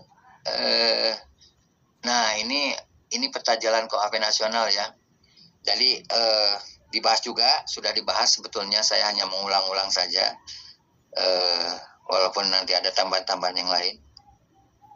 Kalau misalkan kita berbicara tentang peta jalan KUHP nasional, Undang-Undang nomor 1 2023 ini tadi sudah disebutkan ya, ketika kita melihat bahwa ada yang namanya perlindungan HAM di sini ya. HAM bertindak sebagai batas absolut kewenangan aparat dalam proses hukum. Di mana tentu saja dalam konteks perlindungan HAM ini kita menuju kepada keadilan yang substantif ya. Lalu ketika kita menilai proporsionalitas kemanusiaan yang menjadikan tindakan ya dari penyidik, bukan hanya penerapan pasal formal saja. Nah, kita masuk juga kepada konteks pengawasan kekuasaan. Kalau misalkan makanya saya kalau ke anak-anak hukum saya ya di kampus, ketika kita berbicara hukum, boleh kita berbicara secara normatif. Tapi jangan lupa, ada aspek sosiologis di sana. Artinya apa? Artinya ketika kita juga menjustifikasi seseorang ketika dia bersalah, jangan hanya melulu disampaikan dalam konteks normatif. Dan itu berlaku pada hakim ya. Jadi hakim pun akan melihat pada konteks yang lain, dan itulah hukum kan begitu. Makanya kenapa harus ada ajas praduga tak bersalah kan begitu ya di negara kita. Karena presumption of innocence itu memang harus kita jalani sebagai orang hukum ya, ketika dia melihat fenomena dan fakta yang terjadi dalam suatu perkara, juga termasuk pada rekan-rekan saya ya yang ada di penyidik. Jangan juga kita melihat pada satu sudut pandang saja. Coba kita kembangkan. Ini kenapa? Ini bagaimana bisa begini? Bagaimana bisa begitu? Jadi harus kita lihat pada perspektif yang luas. Nah, itulah yang disebut dengan keadilan pro justisia ya. Kalau masuk pada konteks kepastian ya sudah aja berdasarkan hukum. Pasal sekian, hukumannya ini sudah. Pasti begitu kan? Tapi jangan kita melakukan hal yang sama seperti itu ketika kita masuk pada suatu peradaban yang baru dalam konstitusi hukum. Ya, tadi sudah saya katakan ini merupakan suatu peradaban yang baru yang memang harus kita jalankan sebagaimana mestinya dengan konsekuensi apapun yang terjadi. Karena yakinlah dengan undang-undang yang baru ini penyidik, Polri, jaksa, hakim juga masih tidak langsung mengerti dan paham ya, termasuk tentu juga masyarakat, juga advokat dan lain-lain pelaku hukum. Tapi dengan adanya banyak edukasi termasuk webinar ini, kita dipandang perlu untuk mempelajari secara utuh ya dan berjalan sebagaimana mestinya supaya nanti kita bisa berhasil ya dalam menciptakan suatu pembaruan hukum yang beradab ya. Suatu pembaruan hukum yang memang kita idam-idamkan, dan ini menjadi sejarah bangsa Indonesia ketika kita merubah undang-undang yang dulunya kolonial menjadi kekinian kan begitu ya. Nah, lalu dari keadilan substansi itu ada pengawasan di sini, accountability of power, ketika aparat bukan sekedar subjek penegak melainkan objek pengawasan hukum. Nah, dia juga bisa harus memahami ya. Makanya kenapa kami melihat ya, dengan adanya undang-undang ini kami juga harus berubah. Ya, ini sudah dilakukan tentu oleh rekan-rekan kami di Reskrim ya, di Reskrim maupun SUS ya, dengan melakukan suatu pembelajaran, pelatihan, rakernis, bahkan kita mengundang para ahli ya, biasanya Bitkum juga dilibatkan di sana. Bahkan kami pun bidang hukum juga melakukan hal yang sama dengan mengundang para ahli dan pesertanya kami undang dari fungsi-fungsi terkait ya. Itu menandakan bahwa kita memang harus sama-sama belajar ya untuk sama-sama juga menciptakan suatu suasana yang baru gitu. Dalam konteks tentu penyelesaian hukum ya, atau perkara dan sengketa yang terjadi yang dilaporkan pada pihak kepolisian.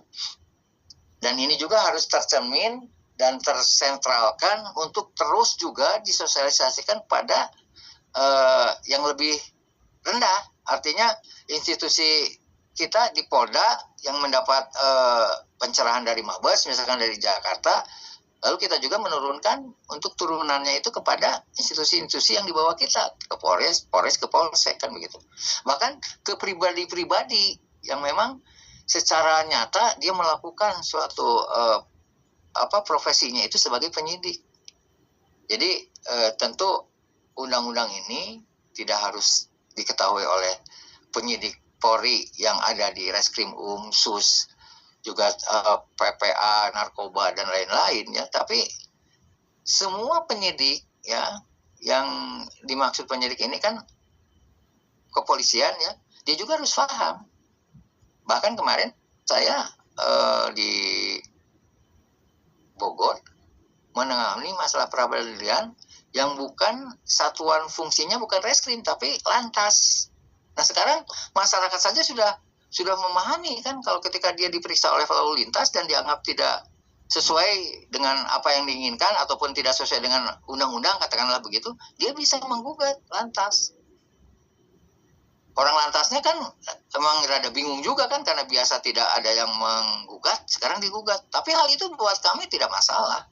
Justru kita uji secara administrasi di pengadilan apakah yang sudah dilakukan oleh pihak lalu lintas itu, karena dia juga sebagai penyidik, bisa dipertanggungjawabkan atau tidak. Biasanya kasusnya yang menyangkut kecelakaan ya. Kalau di Krim kan menyangkut pidana, menyangkut hal-hal yang yang lebih besar lah begitu ya, yang lebih luas. Kalau di Lantas kan hanya yang khusus saja yang menyangkut dengan kecelakaan. Nah ini terjadi beberapa kali, saya pernah di Cianjur juga, Polres Cianjur juga pernah, lalu di Subang juga pernah, dan kemarin terakhir di Bogor. Ya kita hadapi saja kan begitu ya. Dan apalagi kita konsepnya sekarang melayani masyarakat kan begitu ya. Tidak usahlah apapun yang masyarakat menggugat kita, ya kita terima saja, nanti kita uji secara proporsional di pengadilan. Nah lalu meneruskan pada peta jalan KUHP nasional itu, akhirnya kita masuk pada konteks martabat manusia ketika kita mengakhiri stigma bahwa tahanan atau tersangka itu kehilangan hak asasinya. Nah itulah yang namanya keadilan tadi ya, karena seorang yang berperkara tetap dia seorang manusia, seutuhnya dia seorang manusia. Dia punya keluarga, dia punya istri, dia punya suami, dia punya orang tua, dia punya anak. Sama saja. Jadi hak mereka itu sama martabatnya seperti kita manusia biasa kan itu. Cuma karena kebetulan saja dia punya masalah yang akhirnya dia terjerat dengan masalah itu. Kan itu saja bedanya. Jadi tentu akhirnya peta jalan KUHP nasional ini nantinya masuk pada konteks perlindungan hak asasi manusia. Makanya tadi saya katakan selain kepastian harus ada keadilan. Itu konteksnya. Lanjut. Nah ini runtuhnya tembok impunitas ya. Tadi sudah banyak dibahas. Masalah kebal hukum ya. Dalam ranah hukum itu tidak ada yang sebenarnya kebal hukum. Tapi kenapa sih masih banyak kasus-kasus yang tidak sesuai? Ya itulah makanya saya katakan tetap oknum lah. Walaupun misalkan kita harus ingin memperbaiki, mari kita sama-sama perbaiki gitu kan. Tidak hanya masalah aparat penegak hukumnya yang harus diperbaiki, tapi masyarakatnya juga harus diperbaiki, pemikirannya juga harus diperbaiki, budayanya juga harus diperbaiki kan begitu ya. Bagaimana budaya hukum yang ada di negara Korea, Jepang, mereka begitu santun, begitu patuh, begitu taat dan takut pada aparat gitu kan.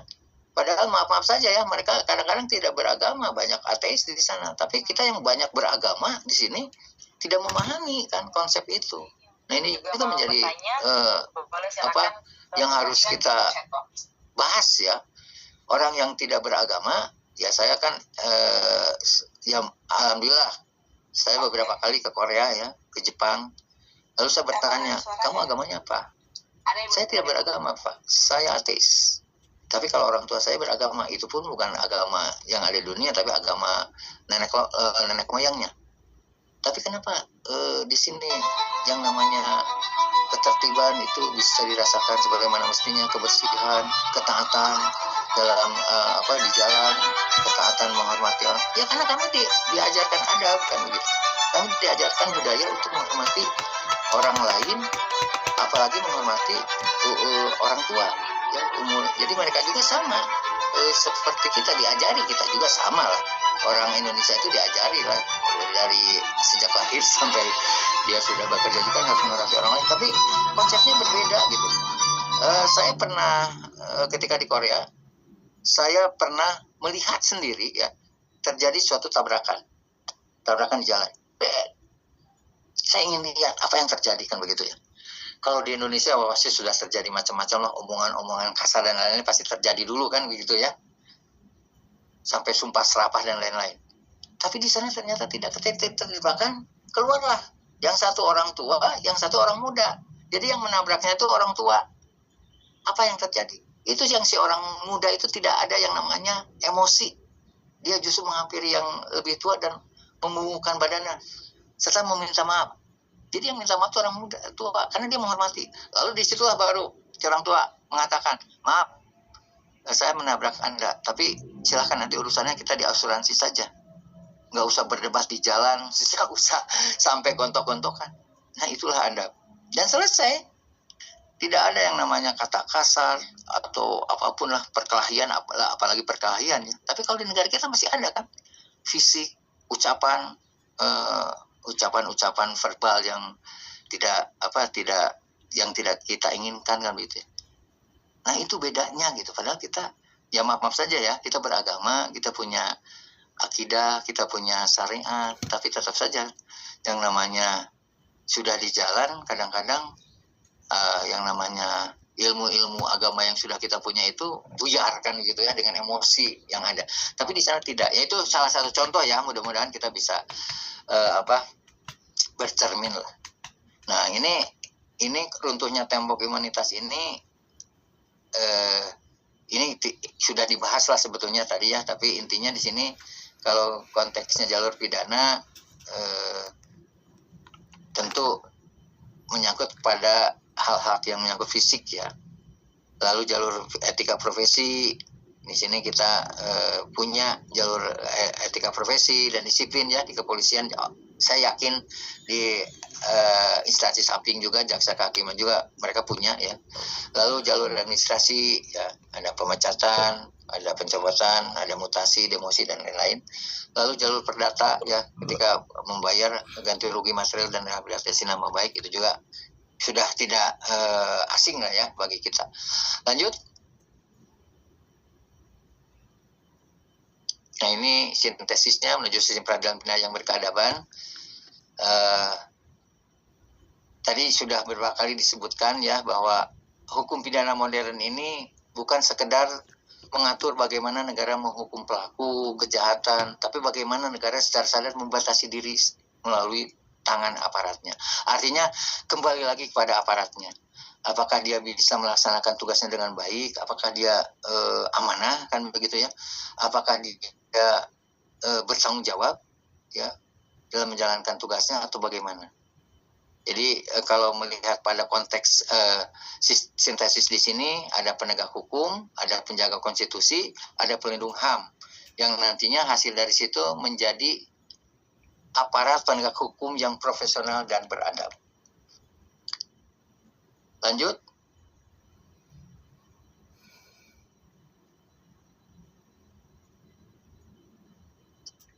Nah, di sinilah terakhir, penegakan hukum tidak boleh dilakukan dengan cara melanggar hukum, tapi di sini bagaimana negara hukum hanya dapat berdiri apabila aparat penegak hukumnya tunduk kepada hukum dan menghormati martabat manusia.